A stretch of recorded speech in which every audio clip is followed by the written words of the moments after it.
যে ছোটবেলা থেকে বাপের আদর থেকে বঞ্চিত, মায়ের সেবা থেকে বঞ্চিত, খেয়ে না খেয়ে যে সন্তানেরা মানুষ হয়েছে তাদের ভেতরে আর কি থাকবে? অগ্নিগিরির ভেতর থেকে অগ্নদ্রুত জানা যায় না, অংশ দিতে পারি। সারা দেশ থেকে বিভিন্ন জায়গা থেকে আপনারা গিয়েছিলেন, অনেক মানুষ এসেছিল, গাড়ি রাখার জায়গা ছিল না, কিন্তু নানা ধানাই পানাই করে স্বরাষ্ট্রমন্ত্রীর সাথে আমার বড় মেয়ে কথা বলেছে, গাজীপুরের ডিসির সাথে আমি কথা বলেছি, যে ধালাই পানাই করে দিনটা পার করে দিয়ে শেষ পর্যন্ত যখন আসরের পর জানাজা করে লাশটা যখন কবরে নামাবে তখন এক প্রহসনের ফোন আসে।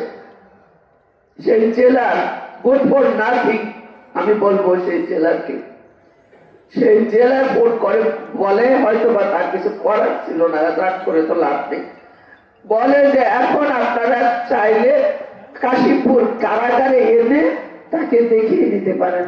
অথচ আমরা প্রায় 4.5 বছর আমরা তার সাথে দেখা করতে পারিনি, ঘন্টার পর ঘন্টা ওখানে বসিয়ে রেখেছে আমাদের, আমার স্বামীর সাথে দেখা করতে পারিনি।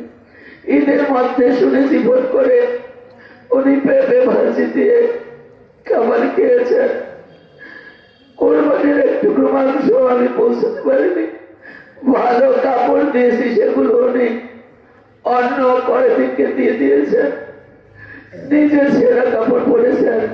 এখানে আপনারা দেখতেছেন তারিফ, এই যে তারিফ ছেলেটি এখন আমাদের সাথে থাকে, সেও প্রায় 17 বছর পিলখানার ঘটনার আসামি। তার ছেঁড়া প্যান্ট দেখে তাকে শার্ট এবং প্যান্ট দিয়েছে, কিন্তু ও দেখে তার শার্টের গুলো কোর্টে যাচ্ছে, তার কোর্টে তার কলার ছেঁড়া। তিনি এইরকমই একজন মানুষ, বুঝায় তাকে জামিনে বের করার জন্য উনি কিছুতেই রাজি হন না। সেই ইউসুফ আলাইহিস সালামের মতো তিনি বলেন, আমি যে কাজ করিনি সেই কাজের জন্য কেন আমি জামিন দেব? আমি কোনো আন্ডিউ ফেভার চাই না, আমি যদি বেকসুর খালাস পাই তবে আমি বের হব, না হলে আমার বের হওয়ার দরকার নেই। এমনই ব্যক্তিত্ব সম্পন্ন আপনাদের নেতা।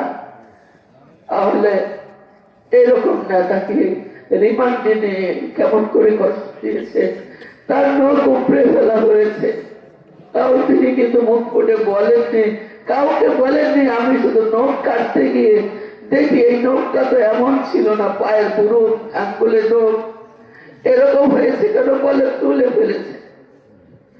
উনি কিন্তু অভিনয় জানেন না, উনি কথাতে কাজে বিশ্বাসী। উনি যদি কিনা মিথ্যা কথা, সাজানো গোছানো কথা ওইভাবে বলতে পারতো, আপনারা এত ভালোবাসতেন না তাকে।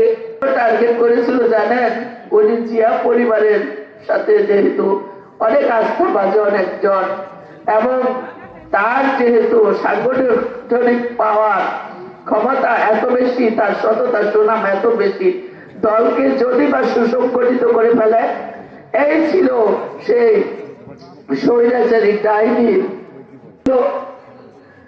যে যেহেতু তোমার বিরুদ্ধে কোন দুর্নীতির মামলা নেই, তুমি কাগজে স্বাক্ষর দাও যে তারেক রহমান এই ঘটনা ঘটিয়েছে, তাহলে তোমাকে তোমার স্ত্রীকে এমবেসিতে বড় অফিসার করে তোমার সন্তানদের সহ অনেক টাকা পয়সা দিয়ে বাইরে পাঠিয়ে দেবো, সারা জীবন আর চিন্তা করা লাগবে না।